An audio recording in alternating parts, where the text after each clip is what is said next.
Welcome to Shida's Talk. Hello everyone. Today I am going to discuss Class 9 Unit 1 Depth of Gratitude Solved Textual Question and Answers. ഇന്ന് ഞാൻ discuss ചെയ്യാൻ പോകുന്നത് 9ാം ക്ലാസ്സിലെ ഒന്നാമത്തെ യൂണിറ്റായ ഡെപ്റ്റ് of ഗ്രാറ്റിറ്റ്യൂഡിലുള്ള ടെക്സ്റ്റിലുള്ള കുറച്ച് question ആൻസേഴ്സാണ്. നമുക്കത് നോക്കാം. ഫസ്റ്റ് ക്വസ്റ്റ്യൻ എന്താ? How did the speaker's visit to Stockholm differ from her earlier visit? അല്ലേ, ആദ്യത്തെ ആ ഒരു വിസിറ്റിൽ നിന്നും എന്ത് ചേഞ്ചാണ് സ്റ്റോക്ക്ഹോമിലേക്കുള്ള ഇപ്പോഴത്തെ ആ ഒരു പോക്കിൽ വ്യത്യാസപ്പെട്ടിരിക്കുന്നതെന്നാണ് ചോദിക്കുന്നത്. അല്ലേ, അപ്പോൾ അതിന് നമ്മൾ എന്താ ആൻസർ എഴുതുക? Her earlier visit to Stockholm had been for difficult task such as passing examination, but this visit was to receive the Nobel prize in literature. ആദ്യമൊക്കെ സ്റ്റോക്ക്ഹോമിൽ പോയത് എക്സാം പാസ്സാകുക എന്ന ഡിഫിക്കൽട്ട് ടാസ്ക് അല്ലേ, അത്തരം ഉദ്ദേശങ്ങളിലായിരുന്നു. പക്ഷേ ഇത്തവണ സെൽമ ലാഗർലോഫ് സ്റ്റോക്ക്ഹോമിലേക്ക് പോകുന്നത് നൊബേൽ പ്രൈസ് റിസീവ് ചെയ്യുന്നതിന് വേണ്ടിയിട്ടാണ്. അതിന് second question, how do you spend time when you go on A long journey? ഒരു നീണ്ട യാത്രയിലൊക്കെ നിങ്ങൾ എങ്ങനെയാണ് ടൈം സ്പെൻഡ് ചെയ്യുന്നത് എന്നാണ് ചോദിക്കുന്നത്. ഓരോരുത്തർക്കും ഓരോ രീതിയിലായിരിക്കും അല്ലേ. അപ്പോൾ ആ ഒരു കാര്യങ്ങളൊക്കെ നമുക്ക് ജസ്റ്റ് ഒന്ന് മെൻഷൻ ചെയ്യാം. We can enjoy sightseeing, reading book, listening to music, watching movie, playing mobile game, day dreaming, dozing etcetera. ഇതൊക്കെ പറയുമ്പം ഒരുവിധം എല്ലാവരും ചെയ്യുന്ന ഒരുവിധം കാര്യങ്ങളൊക്കെ അതിൽ ഉൾപ്പെട്ടിട്ടുണ്ടാവും. എക്സ്ട്രാ എന്തെങ്കിലും നിങ്ങൾക്ക് തോന്നുന്നുണ്ടെങ്കിൽ അതുകൂടെ നിങ്ങൾക്ക് എഴുതി ചേർക്കാം. Then C question, I thought of my father and felt a deep sorrow. അച്ഛനെക്കുറിച്ച് ഓർത്ത് ഞാൻ അങ്ങേയറ്റം ദുഃഖത്തിലായി. Why was she sad at the thought of her father? എന്തുകൊണ്ടാണ് അച്ഛനെക്കുറിച്ചുള്ള ചിന്തകൾ നമ്മുടെ റൈറ്ററെ സങ്കടത്തിലാക്കിയത് എന്നാണ് ചോദിക്കുന്നത് അല്ലേ. അപ്പോൾ അതിന് നമ്മൾ എന്താ ആൻസർ പറയുക? Her father was no longer alive to witness her receiving the Nobel prize. Nobel prize വാങ്ങുന്ന ആ ഒരു കാഴ്ച കാണാൻ വേണ്ടിയിട്ട് ആര് ജീവിച്ചിരിപ്പില്ല? അച്ഛൻ ജീവിച്ചിരിപ്പില്ല. She could not go and tell him that she had been awarded the prestigious prize. വിലപിടിച്ച ഈ ഒരു അവാർഡ് ലഭിച്ചു എന്നുള്ള വിവരം ആർക്കും അവിടെ പോയി പറയാനും കഴിയില്ല, നമ്മുടെ റൈറ്റർക്ക് അവിടെ പോയി പറയാനും കഴിയില്ല. അതുകൊണ്ടാണ് അദ്ദേഹം അങ്ങേയറ്റം ഒരു സങ്കടത്തിൽ ആയിപ്പോയത്. അതിന് നെക്സ്റ്റ് അതിലുള്ള ഡി ക്വസ്റ്റ്യൻ ആണ്. The coaches no longer seem to run on rails and sleepers but glide into space. Why does the speaker feel so? എന്തുകൊണ്ടാണ് നമ്മുടെ സ്പീക്കർക്ക് ഇത് തോന്നിയത് എന്നാണ് ചോദിക്കുന്നത്. ആക്ച്വലി എന്താണ്? The speaker's mind will shift from the surroundings to day dream അല്ലേ. ആ ഒരു സറൗണ്ടിങ്സ് മാറി, ആ ഒരു ചുറ്റുപാടിൽ നിന്ന് മാറിയിട്ട് നമ്മുടെ റൈറ്ററുടെ മൈൻഡ് എവിടേക്ക് പോവുകയാണ്? ഒരു ദിവാസ്വപ്നത്തിലേക്ക് കടക്കുകയാണ് അല്ലേ. അപ്പോൾ അതിന് നമ്മുടെ ടെക്സ്റ്റിൽ തന്നിരിക്കുന്ന കാര്യങ്ങൾ എന്തൊക്കെയാണ്? All the rustle and bustle of the train engine ceased. ആ ഒരു ട്രെയിൻ എൻജിൻ്റെ ശബ്ദ കോലാഹലങ്ങളൊക്കെ സ്റ്റോപ്പായി. And the sound of the wheels became a soothing peaceful melody.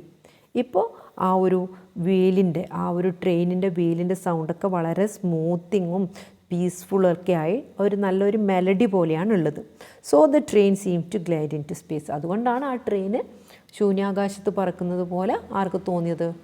നമ്മുടെ റൈറ്റർക്ക്. അത് എന്തുകൊണ്ടാണെന്നുള്ള കാര്യം നമ്മൾ മനസ്സിലാക്കുക. നമ്മുടെ റൈറ്റർ എവിടേക്ക് ഇപ്പം മാറുകയാണ്? ഒരു ഡേ ഡ്രീമിലേക്ക് അല്ലേ, ഒരു ദിവാസ്വപ്നത്തിലേക്ക് മുഴുകുകയാണ്. അതുകൊണ്ട് ചുറ്റിലുമുള്ള ആ ഒരു ട്രെയിനിൻ്റെ മൂവ്മെൻറ്റൊക്കെ ആ ഒരു സ്വപ്ന തുല്യം എന്നോണം അനുഭവപ്പെടുകയാണ് ചെയ്യുന്നത്. ഓക്കെ, അതിന് next question, what is your impression of the writers father? ഇത്രയും കാര്യങ്ങൾ മനസ്സിലാക്കുമ്പോൾ തന്നെ ആ ഒരു റൈറ്ററുടെ ഫാദറിനെ കുറിച്ച് നമുക്ക് ഏതാണ്ട് ഒരു ഐഡിയ ഉണ്ടാവും അല്ലേ. അതെന്താണെന്നാണ് ചോദിക്കുന്നത്.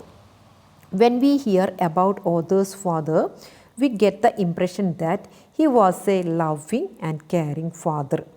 He was very concerned about the well-being of his children and family. He was also a lover of books and literature. ഇത്രയും കാര്യങ്ങൾ നമുക്ക് ആരെക്കുറിച്ച് മനസ്സിലാക്കാൻ വേണ്ടി പറ്റും? ഫാദറെക്കുറിച്ച് മനസ്സിലാക്കാൻ പറ്റും അല്ലേ. ഫാമിലിക്കും മക്കൾക്കും വളരെയധികം പ്രാധാന്യം കൊടുക്കുന്നതും അവരെ സ്നേഹിക്കുകയും കെയർ ചെയ്യുകയും ചെയ്യുന്നതും പിന്നെ അവരുടെ ക്ഷേമത്തിന് വേണ്ടി പ്രവർത്തിക്കുകയും ചെയ്യുന്ന ഒരു അച്ഛനാണ്. കൂടാതെ പുസ്തകങ്ങളെ വളരെ നന്നായിട്ട് സ്നേഹിക്കുകയും ചെയ്യുന്ന ഒരു മനുഷ്യനാണ് അല്ലേ. ഇനി അതിലെ next question, I have to comes to ask you for advice. What advice does the speaker request of her father? ആ ഫാദറിൽ നിന്ന് എന്ത് അഡ്വൈസാണ് നമ്മുടെ റൈറ്റർ അപേക്ഷിക്കുന്നത് എന്നാണ് ചോദിക്കുന്നത് അല്ലേ. അപ്പോൾ അതിന് നമ്മൾ എന്ത് ആൻസറാണ് പറയുക? Okay, she wanted to get advice from her father on how she should pay off ഡെപ്റ്റ് of gratitude to him and to many others who had encouraged her to enter the world of books and literature അല്ലേ. അവളുടെ സാഹിത്യത്തിൻ്റെയും ബുക്കിൻ്റെയും ആ ഒരു ലോകത്തേക്ക് നയിച്ച അച്ഛനും മറ്റുള്ളവരോടൊക്കെയുമുള്ള ആ ഒരു കടപ്പാട് എങ്ങനെ വീട്ടും എന്ന ആ ഒരു കാര്യത്തിലുള്ള അഡ്വൈസാണ് ആർക്ക് വേണ്ടത്? സൽമക്ക് വേണ്ടത്. ഇനി next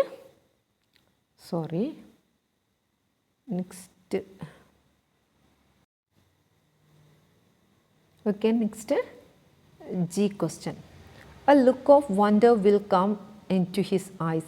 What do you think is the reason for the change of expression?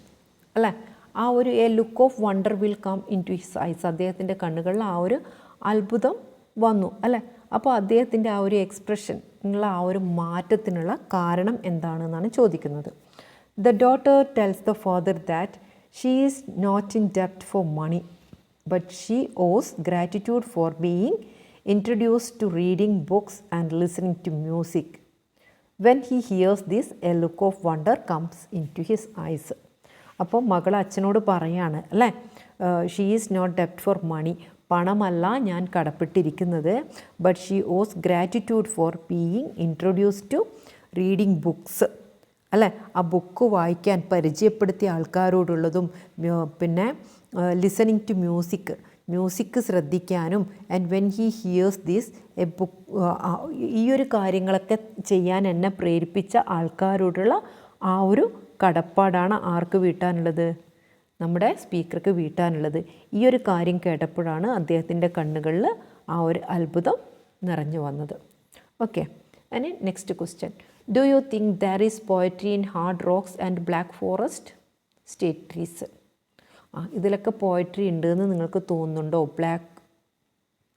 Black ഫോറസ്റ്റിലും പിന്നെ ഹാർഡ് റോക്സിലും. അപ്പം നമ്മുടെ ആ ഒരു റീസണും കൂടെ അവിടെ നമ്മൾ എഴുതണം അല്ലേ. അപ്പോൾ എന്താ പറയുക? Yes, if we observe carefully we can understand that there is poetry in hard rocks and black forest. We can hear the music of nature in rocks and forest. We can perceive the beauty and rhythm of life in various communities of nature's creatures like birds, animals, plants and flowers. അപ്പോൾ ഈ പറഞ്ഞതിലൊക്കെ നമുക്ക് ശ്രദ്ധിക്കുകയാണെങ്കിൽ എന്ത് കാണാൻ പറ്റും? ആ ഒരു poetry കാണാൻ പറ്റും അല്ലേ. നമുക്ക് we can hear the music of nature in rocks and forest. ഈ ഫോറസ്റ്റിലും റോക്സിലൊക്കെ നമുക്ക് ആ ഒരു പ്രകൃതിയുടെ സംഗീതം നമുക്ക് കേൾക്കാൻ പറ്റും. We can perceive the beauty and rhythm of life in various community of nature's creatures. പ്രകൃതിയുടെ ക്രിയേച്ചറായ ആ എല്ലാ വിധത്തിലും ആ ഒരു പക്ഷിയിലായാലും പിന്നെ ആനിമൽസിലായാലും പ്ലാന്റ്സിലും ഒക്കെ നമുക്ക് എന്ത് ഗ്രഹിക്കാൻ വേണ്ടി പറ്റും? ഈ ഒരു പോയട്രി നമുക്ക് കാണാൻ വേണ്ടി പറ്റും. ഇനി നെക്സ്റ്റ് ക്വസ്റ്റ്യൻ ആണ്, how does Selma's father console her? സെൽമയുടെ ഫാദർ എങ്ങനെയാണ് അവളെ ആശ്വസിപ്പിച്ചത്? As usual, the father appears relaxed and he consoled her by saying that there is a remedy for her trouble. അവളുടെ പ്രശ്നത്തിന് പരിഹാരമുണ്ട് എന്ന് പറഞ്ഞിട്ടാണ് അവളെ ഫാദർ സമാധാനിപ്പിച്ചത്. Next question, I owe them gratitude father both for their praise and for their censure. Why is the speaker thankful even to those who criticized her? അപ്പോൾ ഇവിടെ സൽമ പറഞ്ഞൊരു ഡയലോഗാണ് അല്ലേ, ഞാൻ അവരുടെ ആ ഒരു പുകഴ്ത്തലിലും ക്രിറ്റിസൈസിലും രണ്ടും ഞാൻ അവരോട് കടപ്പെട്ടിരിക്കുന്നു അല്ലേ. അപ്പോൾ why is the speaker thankful even to those who criticised her? അവളെ ക്രിറ്റിസൈസ് ചെയ്ത ആൾക്കാരിലും കൂടി എങ്ങനെയാണ് അവൾ താങ്ക്ഫുൾ ആയിരിക്കുന്നത് എന്നാണ് ചോദിക്കുന്നത് അല്ലേ. അപ്പോൾ അതിന് നമ്മളെന്താ ആൻസർ പറയാം? Even those who criticised her had read her books അല്ലേ. ഈവൻ ദോസ് ഹു ക്രിറ്റിസൈസ്ഡ്, അവളെ ക്രിറ്റിസൈസ് ചെയ്തിരിക്കുന്ന ആൾക്കാരൊക്കെ എന്ത് ചെയ്തിട്ടുണ്ട്? അവളുടെ ബുക്ക് വായിച്ചിട്ടുണ്ട്. So she feel she should be thankful to them as well. അതുകൊണ്ടാണ് അവരോടും താങ്ക്ഫുൾ ആയിരിക്കണം എന്ന് അവൾ ചിന്തിച്ചത്. ഇനി next question, what do you think makes father less calm? Father കുറച്ച് ഒരു അസ്വസ്ഥനായി കാണപ്പെട്ടത് എന്തുകൊണ്ടാണെന്നാണ് നിങ്ങൾക്ക് തോന്നുന്നത്? When the daughter sees that she should gratefully remember all her supporters and critics alike, he may have understood that her trouble are too great for him to advise her easily. That's why he looks a little less calm. അല്ലേ, മകൾ എന്ത് പറഞ്ഞിട്ടുണ്ട്?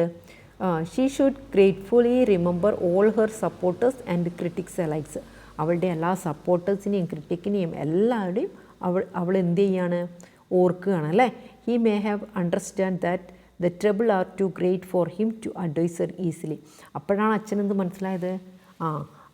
അവളുടെ ആ ഒരു trouble എന്ന് പറയുന്നത് അത്ര എളുപ്പം അഡ്വൈസ് പറഞ്ഞു കൊടുക്കാൻ പറ്റിയ ഒരു കാര്യമല്ല എന്ന് അച്ഛന് മനസ്സിലാവുന്നത്.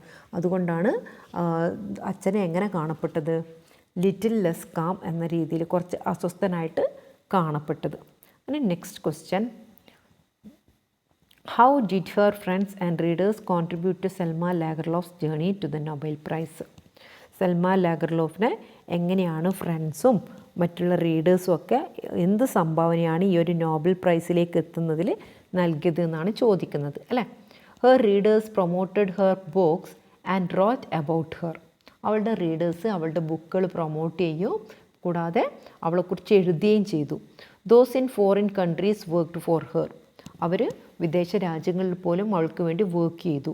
Her friends like Esselde try to open doors for her when no one else believed in her. അവളുടെ എസെൽഡേനെ പോലുള്ള ഫ്രണ്ട്സുകൾ എന്ത് ചെയ്തു? അവൾക്ക് വാതിൽ തുറന്നു കൊടുത്തു. When no one else believed in her. മറ്റുള്ളവർ അവളുടെ കഴിവിൽ വിശ്വസിക്കാതിരുന്നൊരു കാലത്ത് അവൾക്ക് ഈ ഒരു മേഖലയിലേക്ക് ഇറങ്ങാനുള്ള വാതിൽ തുറന്നു കൊടുത്തത് എസെൽഡെ പോലുള്ള അവളുടെ. Look at the next question. How does father respond when he discovers his daughter's biggest debt? മകളുടെ ഏറ്റവും വലിയ കടപ്പാട് കണ്ടുപിടിച്ചപ്പോൾ, അതായത് മനസ്സിലായപ്പോൾ എങ്ങനെയാണ് ഫാദർ റെസ്പോണ്ട് ചെയ്യുന്നത് അല്ലേ. അപ്പം നമുക്കതിൻ്റെ ആൻസർ നോക്കാം. Father will say that he cannot believe that the academy has awarded the prize അല്ലേ. ഫാദർ എന്ത് പറയും? അക്കാഡമി അങ്ങനെ ഒരു പ്രൈസ് തന്നത് എനിക്ക് വിശ്വസിക്കാൻ പറ്റുന്നില്ല. He will look at her face and eyes. എന്നിട്ട് അവളുടെ മുഖവും കണ്ണുമൊക്കെ ഒന്ന് നോക്കും അല്ലേ. Then every wrinkle on his face will tremble and tears will come in to his eyes. അപ്പോൾ ആ ചുളിവാർന്ന ആ മുഖത്തുനിന്ന് എന്ത് ചെയ്യും? ആ ചുളിവുകളൊക്കെ എന്ത് ചെയ്യും? ഇങ്ങനെ വിറകൊള്ളും അല്ലേ.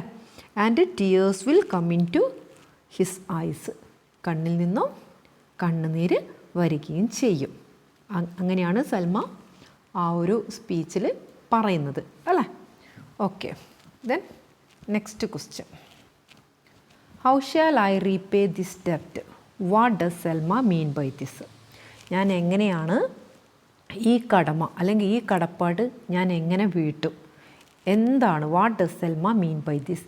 എന്താണ് ഇതുകൊണ്ട് സൽമ അർത്ഥമാക്കുന്നത്?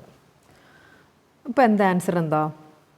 Salma is indebted to the academy for showing that they have trust enough in to her single her out before the whole world. അതായത് സൽമക്ക് ആരോടുള്ള ആ ഒരു കടപ്പാടാണ് ഇവിടെ പറയുന്നത്? അക്കാഡമിയോടുള്ള അല്ല, നൊബേൽ പ്രൈസ് കൊടുത്ത സ്വീഡിഷ് അക്കാഡമിയോടുള്ള ആ ഒരു കടപ്പാടാണ് ഇവിടെ പറയുന്നത്. എന്തുകൊണ്ട്? Indebted to the academy for showing that they have trust enough in her to single her out before the whole world. ആ ലോകത്തിൽ അവളെ വേർതിരിച്ച് കണ്ട് ഇങ്ങനെ ഒരു അവാർഡ് കൊടുത്തത് അവളോടുള്ള ആ ഒരു ട്രസ്റ്റ്, വിശ്വാസമാണ് അല്ലേ. ആ ഒരു കടപ്പാട്, അവളോടുള്ള ആ ഒരു വിശ്വാസത്തിൻ്റെ കടപ്പാട് എങ്ങനെ ഞാൻ വീട്ടും എന്നാണ് ഇവിടെ സൽമ ചോദിക്കുന്നത്. ഇനി ഈ ഒരു സൈഡ് ക്വസ്റ്റ്യൻ കഴിഞ്ഞിട്ടുണ്ട്. നെക്സ്റ്റ് നമ്മളിനിയിപ്പം നോക്കേണ്ടത് ആ സൈഡ് ക്വസ്റ്റ്യൻ കഴിഞ്ഞതിന് ശേഷം ഓക്കെ നമ്മുടെ നെക്സ്റ്റ് ക്വസ്റ്റ്യൻ പാർട്ട് വരുന്നത് ഓക്കെ ലെറ്റ്സ് റിവൈൻഡ് എന്ന ആ ഒരു ഭാഗത്ത് നിന്ന് ഒരു 5 ക്വസ്റ്റ്യനോളുണ്ട്. നമുക്കതൊന്ന് നോക്കാം. What is the significance of the journey by train? How does it relate to the narrator's thoughts and reflections? അല്ലേ? അപ്പോൾ ആ ഒരു ട്രെയിൻ യാത്രയിൽ നറേറ്ററുടെ ആ ഒരു തോട്ടിനെയും ആ ഒരു എന്താ പറയുക റിഫ്ലക്ഷനൊക്കെ അത് എങ്ങനെയാണ് റിലേറ്റ് ചെയ്തിരിക്കുന്നതെന്നാണ് ചോദിക്കുന്നത് ആ ഒരു ട്രെയിൻ യാത്ര. അപ്പോൾ അതിന് നമ്മൾ എന്താണ് ആൻസർ പറയുക? Okay, the journey by train serve as a backdrop for the narrator's introspective reflections. The train journey provides a physical setting conducive to deep contemplation as the narrator is surrounded by quietness and darkness. It becomes a metaphorical journey through the narrator's memories and emotions, especially regarding the significance of receiving the Nobel Prize in Literature. The rhythm of the train and the feeling of gliding through space contribute to the reflective mood, allowing the narrator to delve into her thoughts and emotions. അപ്പോൾ ഇവിടെ എന്തൊക്കെ കാര്യങ്ങളാണ് പറയുന്നത്? ആ ഒരു train journey എന്താണ് നമുക്ക് provide ചെയ്യുന്നത്? അത് ശരിക്കും എന്ത് ചെയ്യുന്നുണ്ട്? അതിന് നമ്മുടെ നറേറ്ററുടെ ആ ഒരു ചിന്തക്ക് യോജിച്ച ഒരു ഭൗതിക സാഹചര്യം ആ ഒരു ട്രെയിൻ യാത്ര ഒരുക്കുന്നുണ്ട് അല്ലേ? ഓക്കെ, ഇവിടെ കണ്ടംപ്ലേഷൻ മീൻസ് നമ്മൾ ഓൾറെഡി എൻവിഷൻ പഠിച്ചിട്ടുണ്ട്. അവരുടെ ആ ഒരു മനസ്സിലുള്ള ആ ഒരു ചിത്രീകരണത്തിന് യോജിച്ച ഒരു ഭൗതിക സാഹചര്യം തന്നെയാണ് ഈ ഒരു ട്രെയിൻ ജേർണി, ഈ ട്രെയിൻ യാത്ര നൽകുന്നത് അല്ലേ? As the narrator is surrounded by quietness and darkness. അപ്പോൾ ആ ഒരു ട്രെയിൻ യാത്രയിൽ നറേറ്ററുടെ ആ ഒരു ഡാർക്ക്നെസ്സും ആ ഒരു ക്വയറ്റ്നെസ്സും ഇതൊക്കെയാണ് അതിനുള്ള ആ ഒരു ഭൗതിക സാഹചര്യം ഒരുക്കി കൊടുത്തത്. It becomes a metaphorical journey through the narrator's memories and emotions. അപ്പോൾ അത് ആ യാത്ര ലാസ്റ്റ് നറേറ്ററുടെ ആ ഒരു ഓർമ്മകളും വികാരങ്ങളും അല്ലേ, ഇമോഷൻസും എല്ലാം പ്രത്യേകിച്ചിട്ട് പറയുകയാണെന്ന് വെച്ചാൽ നറേറ്ററുടെ ഓർമ്മകളിലൂടെയും വികാരങ്ങളിലൂടെയും പ്രത്യേകിച്ച് സാഹിത്യത്തിനുള്ള നൊബേൽ പ്രൈസ് ലഭിക്കുന്നതിനുള്ള ആ ഒരു പ്രാധാന്യത്തെക്കുറിച്ച് ഇതൊക്കെ ഉൾക്കൊള്ളുന്നതായിട്ടാണ് ആ ഒരു ട്രെയിൻ യാത്രയെ ഇവിടെ നറേറ്റർ പറഞ്ഞിരിക്കുന്നത് അല്ലേ? It becomes a metaphorical journey through the narrator's memories and emotions especially regarding the significance of receiving the Nobel prize in literature. അതായത് ലിറ്ററേച്ചറിൽ സാഹിത്യത്തിൽ നൊബേൽ പ്രൈസ് ലഭിച്ച അതിൻ്റെ ആ ഒരു പ്രാധാന്യം, പിന്നെ നറേറ്ററുടെ മെമ്മറീസ് ഓർമ്മകൾ, ഇമോഷൻസ് വികാരങ്ങൾ ഇതെല്ലാം ആലങ്കാരികമായിട്ട് ചേർന്ന് ഒഴുകിയെത്തുന്ന ഒരു രീതിയിലാണ് ഈ ഒരു ഭാഗത്തെ നമ്മുടെ സ്പീക്കർ ഇവിടെ അവതരിപ്പിക്കുന്നത്. The rhythm of the train and the feeling of gliding through space contribute to the reflective mood, allowing the narrator to delve into her thoughts and emotions. അതായത് ആ ഒരു ട്രെയിനിൻ്റെ താളവും ആ ഒരു ട്രെയിന് ആ ശൂന്യാകാശത്തിലൂടെ മൂവ് ചെയ്യുന്ന ആ ഒരു ഫീലിംഗ് ഒക്കെ എന്താണ് ഇവിടെ കാണിക്കുന്നത്? നറേറ്ററുടെ ആ ഒരു റിഫ്ലക്റ്റീവ് മൂഡ് എന്ത് ചെയ്യുന്നുണ്ട്? വളരെ ആഴത്തിൽ നറേറ്ററുടെ ആ ഒരു ചിന്തകളെയും ഇമോഷൻസിനെയൊക്കെ വളരെ ആഴത്തിൽ ആഴ്ന്നിറങ്ങാൻ വേണ്ടിയിട്ട് അനുവദിക്കുകയാണ് ചെയ്യുന്നത് ആ ഒരു ട്രെയിനിൻ്റെ മൂവിങ്. ഓക്കെ, ഇതാണ് നമ്മുടെ ഫസ്റ്റിൻ്റെ ആൻസർ. ഇനി നമുക്ക് എന്ത് ചെയ്യാം? ഇതിലുള്ള സെക്കൻഡ് ക്വസ്റ്റ്യൻ നോക്കാം. Okay, explain the writer's feeling of indebtedness to nature. Cite instance from the speech. അപ്പോൾ നറേറ്ററുടെ ആ ഒരു ഫീലിങ്സ് അല്ലേ, പ്രകൃതിയോടുള്ള ആ ഒരു കടപ്പാട് കാണിക്കുന്ന ആ ഒരു ഫീലിംഗ് നമ്മൾ എന്ത് ചെയ്യണം? സൈറ്റ് ഇൻസ്റ്റൻറ്റ് ആ ഒരു സ്പീച്ചിൽ നിന്നും അതിൻ്റെ ആ ഒരു സൈറ്റ് ഏതാണെന്നും കൂടെ എടുത്ത് കാണിച്ചിട്ട് ഉദാഹരണം കൂടെ കാണിച്ചിട്ട് വേണം നമ്മൾ പറയാൻ അല്ലേ? അപ്പോൾ അതെന്താണ് ആൻസർ എന്ന് നമുക്ക് നോക്കാം. The writer expresses a deep sense of indebtedness to nature throughout her speech. അവരുടെ ആ സ്പീച്ചിലുടനീളം ആ ഒരു നേച്ചറിനോടുള്ള റൈറ്റർ എന്ത് എക്സ്പ്രസ് ചെയ്യുന്നുണ്ട്? Deep sense of indebtedness to നേച്ചറിനോടുള്ള ആ ഒരു കടപ്പാട് ആ ഒരു സ്പീച്ചിലുടനീളം കാണിക്കുന്നുണ്ട്. She acknowledges nature's role in shaping her world view and inspiring her creativity. അവർ നമ്മുടെ സ്പീക്കർ എന്ത് ചെയ്യുന്നുണ്ട്? സമ്മതിച്ചു കൊടുക്കുന്നുണ്ട് ആ ഒരു പ്രകൃതിക്കുള്ള അവരുടെ ആ ഒരു ലോകത്തോടുള്ള വീക്ഷണത്തിനും അവരുടെ ആ ഒരു ക്രിയേറ്റിവിറ്റിയെ സ്വാധീനിക്കുന്നതിലും നേച്ചർക്കുള്ള ആ ഒരു പങ്ക് ഈ ഒരു സ്പീച്ചിൽ സൽമ അംഗീകരിക്കുന്നുണ്ട്. For instance, she mentions how nature including animals, birds, trees and flowers has shared its secrets with her. അല്ലേ? അതിനൊരു ഉദാഹരണമായിട്ട് എന്താ പറയുന്നത്? അവിടെ എന്താണ് മെൻഷൻ ചെയ്യുന്നത്? എങ്ങനെയാണ് പ്രകൃതി അതായത് എന്തൊക്കെ ഉൾപ്പെട്ടിട്ടുണ്ട്? ആനിമൽ, ബേർഡ്സ്, ട്രീസ്, ഫ്ലവേഴ്സ്, ഇതൊക്കെ തന്നെ അവരുടെ സീക്രട്ട് ഇവളോട് ഷെയർ ചെയ്യുന്നതായിട്ട് ഈ ഒരു പാഠഭാഗത്ത് പറഞ്ഞിട്ടുണ്ട്. അല്ലേ? This indicates her profound connection with the natural world and how it has influenced her understanding of beauty, poetry and life it self. അല്ലേ? ഒരു എഴുത്തുകാരി എന്ന ആ ഒരു രീതിയിൽ, അതായത് സൽമയുടെ ആ ഒരു എന്താ നമ്മൾ പറയാം, ഈ ഒരു വരിയിലൂടെ, ഈ ഒരു ഉദാഹരണത്തിലൂടെ എന്താ കാണിക്കുന്നത്? സൽമയുടെ ഒരു അഗാധമായ കണക്ഷൻ, പ്രകൃതിയോടുള്ള ആ ഒരു അഗാധമായ connection, natural world and it has influenced her. അത് ഏതിനെയൊക്കെ സ്വാധീനിക്കുന്നുണ്ട്? അണ്ടർസ്റ്റാൻഡിങ് ഓഫ് ബ്യൂട്ടി, അല്ലേ? സൗന്ദര്യത്തെ മനസ്സിലാക്കുന്നതിലും പോയട്രിയിലും എന്നിട്ട് ആ ലൈഫിൽ തന്നെയും ഇൻഫ്ലുവൻസ് ചെയ്യുന്നുണ്ട്. സൽമയെ എന്ത് ചെയ്യുന്നുണ്ട്? ഇൻഫ്ലുവൻസ് ചെയ്യുന്നുണ്ട്. അപ്പോൾ ഇതാണ് നമ്മുടെ ഇതിൽ സെക്കൻഡ് ക്വസ്റ്റ്യൻ്റെ ആൻസർ വരിക. ഇനി തേർഡ് ക്വസ്റ്റ്യൻ എന്താ? Her father had a prime role in shaping Selma's personality despite the role of the following in shaping her life. എന്താ പറയുന്നത്? ഫാദറിന് എന്തുണ്ട്? സൽമയുടെ ആ ഒരു പേഴ്സണാലിറ്റി, വ്യക്തിത്വം വികസിപ്പിക്കുന്നതിൽ പ്രധാനമായൊരു പങ്കുണ്ട്. ഇനി താഴെ തന്നിരിക്കുന്ന സബ് ക്വസ്റ്റ്യൻസ്, അല്ലേ, അതിനൊക്കെ ആ ഒരു സൽമയുടെ സ്വഭാവ രൂപീകരണത്തിനുള്ള ആ ഒരു റോൾ എന്താണെന്നാണ് നമ്മൾ എഴുതേണ്ടത്. അപ്പോൾ ഫസ്റ്റ് അതിലേതാ? നേച്ചർ, അല്ലേ? അപ്പോൾ നേച്ചറിനുള്ള റോൾ എന്താണെന്ന് നമുക്ക് പറയാം. Okay. Nature plays a significant role in shaping the narrator's imagination and understanding of the world.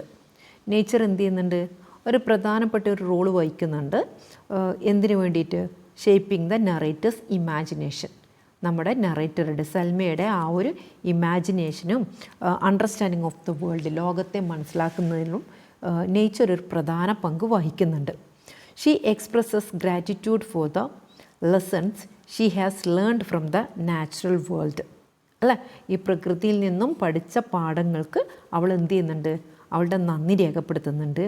Including the poetry found in rocks, forest, animals and birds. കൂടാതെ ഏതും കൂടി അതിൽ ഉൾപ്പെടുത്തിയിട്ടുണ്ട്?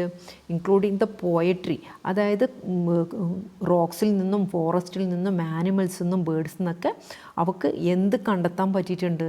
കവിതകൾ കണ്ടെത്താൻ പറ്റിയിട്ടുണ്ട്. അപ്പോൾ അതിനൊക്കെയുള്ള ആ ഒരു നന്ദി അവൾ ഈ ഒരു സ്പീച്ചിൽ കാണിക്കുന്നുണ്ട്, അല്ലേ? അപ്പോൾ അതാണ് പ്രകൃതിയോടുള്ള കണക്ഷൻ. ഇനി അടുത്തത് നമ്മൾ പറയേണ്ടത് എന്താ? ലിറ്ററേച്ചർ, അല്ലേ? ലിറ്ററേച്ചർ അവളുടെ സ്വഭാവ രൂപീകരണത്തിന് അല്ലെങ്കിൽ അവളുടെ ഈ ഒരു എന്താ പറയുക, ഈ ഒരു വ്യക്തിത്വ രൂപീകരണത്തിന് എത്രമാത്രം പങ്ക് വഹിച്ചിട്ടുണ്ട് എന്നാണ് ചോദിക്കുന്നത്. അപ്പോൾ അതിന് നമ്മൾ എന്താ ആൻസർ പറയുക? Okay. The narrator credits her father for introducing her to literature. അല്ലേ? ദ നറേറ്റർ അതിനുള്ള, അതായത് സാഹിത്യത്തെ പരിചയപ്പെടുത്തി കൊടുത്തതിനുള്ള പൂർണ്ണമായ ക്രെഡിറ്റ് മാർക്കാണ് കൊടുക്കുന്നത്? ഫാദറിനാണ് കൊടുക്കുന്നത്. Including fairy tales, sagas and poetry. എന്തൊക്കെയൊക്കെ പരിചയപ്പെടുത്തി കൊടുത്തത്? ഫെയറി ടെയിൽസ്, സാഗാസ്, പോയട്രി, ഇതൊക്കെ പരിചയപ്പെടുത്തി കൊടുക്കുന്നത് ആരാണ്? അവളുടെ ഫാദറാണ്. These literary experiences cultivated her love for story telling and imagination, influencing her future career as a writer. അപ്പോൾ ഈ ഒരു സാഹിത്യ അനുഭവങ്ങൾ അവൾക്ക് എങ്ങനെ സഹായകമായിട്ടുണ്ട്? Cultivated her love for story telling.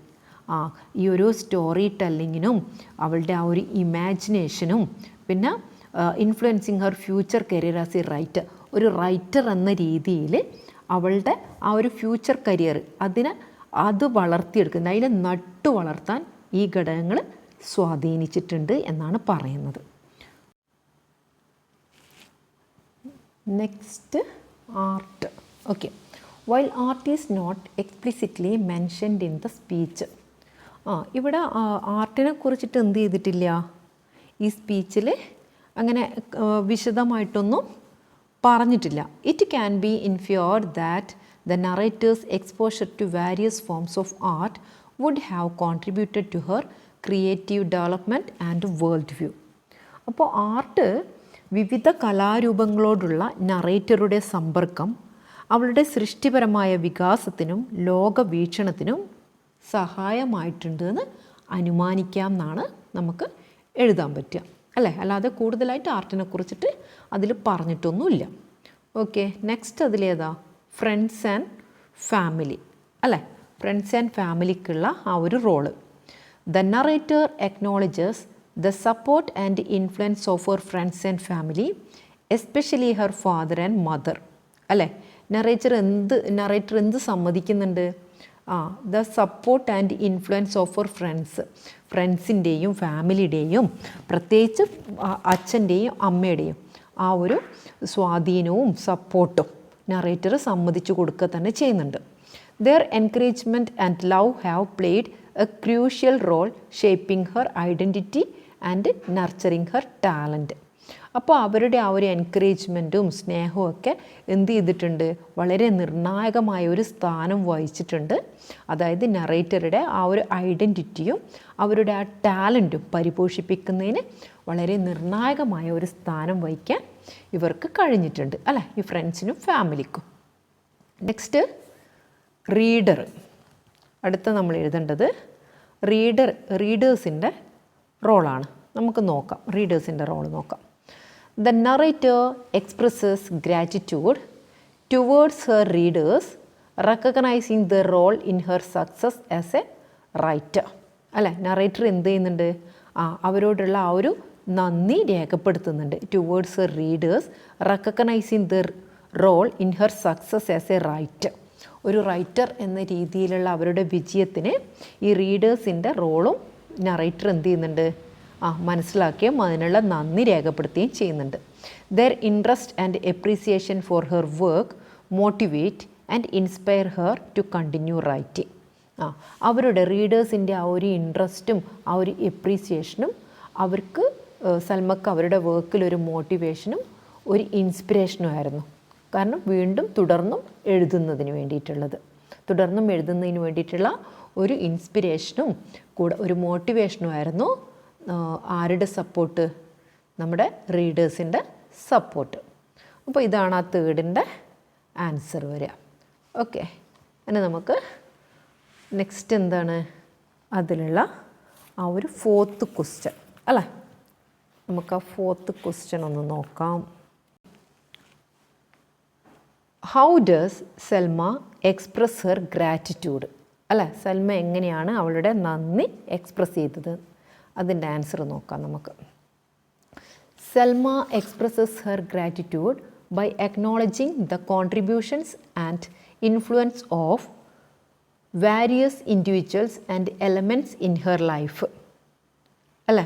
അപ്പോൾ എന്താ പറയുന്നത്? Selma express her gratitude by acknowledging the contributions and influence of various individuals and elements in her life.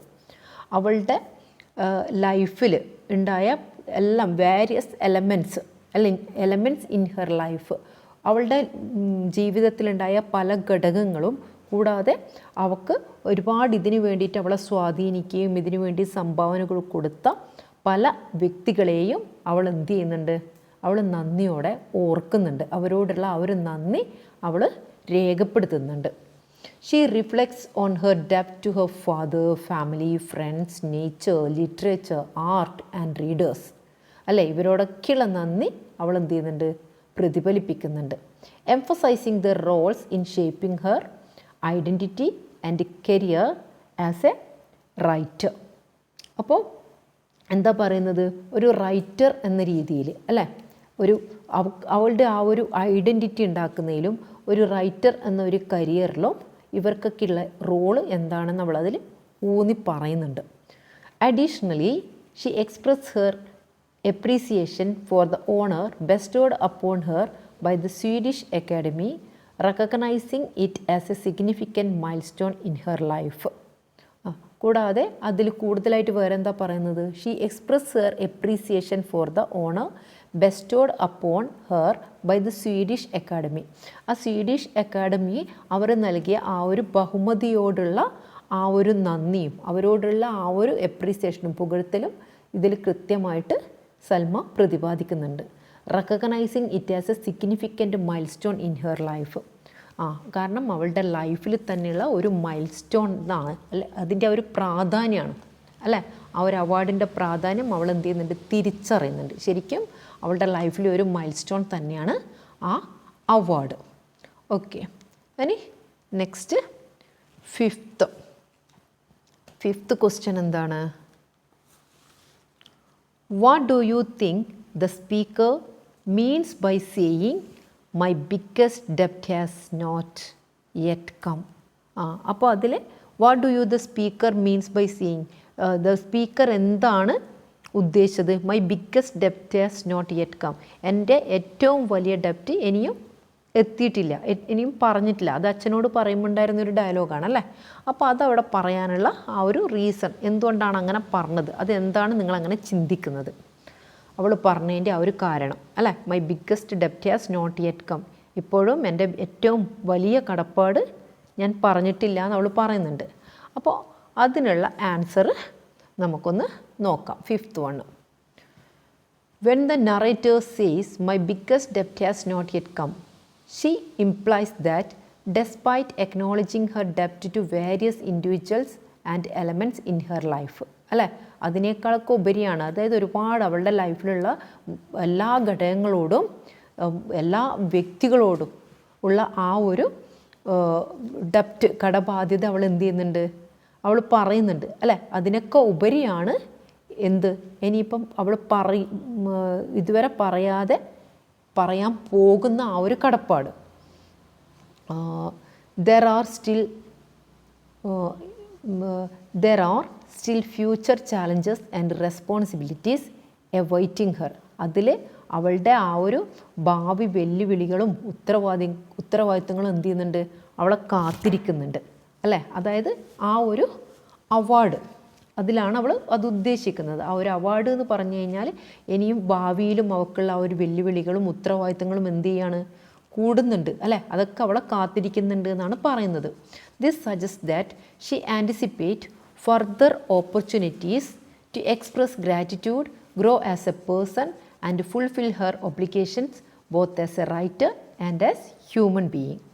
ഒരു എഴുത്തുകാരി എന്ന നിലയിലും മനുഷ്യൻ എന്ന നിലയിലും നന്ദി പ്രകടിപ്പിക്കാനും ഒരു വ്യക്തിയായി വളരാനും അവളുടെ കടമ നിറവേറ്റാനുമുള്ള കൂടുതൽ അവസരങ്ങൾ അവൾ എന്ത് ചെയ്യുന്നുണ്ട്, പ്രതീക്ഷിക്കുന്നുണ്ട് എന്നാണ് ഇത് സൂചിപ്പിക്കുന്നത് അല്ലേ. കാരണം ഇനിയും അതായത് അച്ഛനുമായിട്ട് സംസാരിക്കുമ്പം വരുന്നൊരു ഡയലോഗാണത്. ഈ പറഞ്ഞ കടബാധ്യതയൊന്നുമല്ല, എനിക്കുള്ള ഏറ്റവും വലിയ കടബാധ്യത വരാനിരിക്കുന്നതേ ഉള്ളൂ, അതായത് അവൾ പറയാൻ പോകുന്നതേ ഉള്ളൂ. അപ്പോൾ ആ ഒരു അവാർഡിന് ശേഷം അവൾക്ക് അവളുടെ റീഡേഴ്സിനോടുള്ള ആ ഒരു പ്രതിബദ്ധത, കൂടാതെ അവരോടുള്ള ആ ഒരു ഉത്തരവാദിത്വ ബോധം, അതാണ് ഇവിടെ എടുത്തു പറയുന്നത്. ഇനി നമ്മുടെ 6th ക്വസ്റ്റ്യൻ അല്ലേ, what according to you is Selma Lagerlof message to her audience and to us അല്ലേ. നിങ്ങളുടെ ആ ഒരു ഭാഷയിൽ സൽമ ലാഗർലോഫിൻ്റെ ആ ഒരു മെസ്സേജ് ഓഡിയൻസിനോടും നിങ്ങളോടുമായിട്ടുള്ള ഒരു മെസ്സേജ് എന്താണ് അല്ലേ, അക്കോർഡിംഗ് ടു യു, നമ്മളതായ രീതിയിൽ അത് എന്തൊക്കെ കാര്യങ്ങളാണ് നമ്മൾ മനസ്സിലാക്കിയത് എന്നാണ് നമ്മൾ എഴുതേണ്ടത്. നമുക്കതൊന്ന് എഴുതി നോക്കാം. Selma Lagerlof message to her audience and us is one of gratitude, humility and the recognition of interconnectedness. അപ്പോൾ ഇവിടെ എന്താണ് പറയുന്നത്? ഓക്കെ, സൽമ ലാഗർലോഫിൻ്റെ ആ ഒരു മെസ്സേജ് അവളുടെ ഓഡിയൻസിനോടും കൂടാതെ ഓഡിയൻസ് എന്ന് പറഞ്ഞാൽ ആ ഒരു സ്പീച്ച് കേൾക്കാൻ വന്ന ആൾക്കാരോടും ആൻഡ് നമ്മളോടും ഉള്ളത്. അതിലെന്തൊക്കെയാണ് പറയുന്നത്? Gratitude, humility. ഗ്രാറ്റിറ്റ്യൂഡ് നന്ദി, ഹ്യൂമിലിറ്റി എന്ന് പറഞ്ഞാൽ എന്താ? വിനയം, കൂടാതെ and the recognition of inter connectedness അല്ലേ, ആ ഒരു പരസ്പര ബന്ധത്തിൻ്റെ ആ ഒരു അംഗീകാരം. ഇത്രയും കാര്യങ്ങളൊക്കെയാണ് ആ ഒരു നമ്മളോട് ആ ഒരു മെസ്സേജിൽ, സെൽമ ലാഗർലോഫിൻ്റെ മെസ്സേജിലുള്ളത്. Through her speech she emphasizes the importance of acknowledging and appreciating the influence and contributions of others in shaping one's life and career. ഒരാളുടെ ജീവിതവും കരിയറും രൂപപ്പെടുത്തുന്നതിൽ മറ്റുള്ളവരുടെ സ്വാധീനങ്ങളും സംഭാവനകളും അംഗീകരിക്കേണ്ടതിൻ്റെയും വിലമതിക്കുന്നതിൻ്റെയും പ്രാധാന്യം അവൾ എന്ത് ചെയ്യുന്നുണ്ട്? ഈ ഒരു പ്രസംഗത്തിൽ ഊന്നിപ്പറയുന്നുണ്ട്. She highlights the role of nature, literature, family, friends and readers in her journey as a writer. അല്ലേ, ഒരു റൈറ്റർ എന്ന രീതിയിലുള്ള അവരുടെ യാത്രയിൽ ഈ പറഞ്ഞ ഏതിനൊക്കെ നേച്ചറിനായാലും ലിറ്ററേച്ചറിനും ഫാമിലിക്കും ഫ്രണ്ട്സിനും റീഡേഴ്സിനൊക്കെയുള്ള ആ ഒരു റോൾ എന്ത് ചെയ്യുന്നുണ്ട്? അവൾ ഹൈലൈറ്റ് ചെയ്യുന്നുണ്ട്, എടുത്ത് കാണിക്കുന്നുണ്ട്.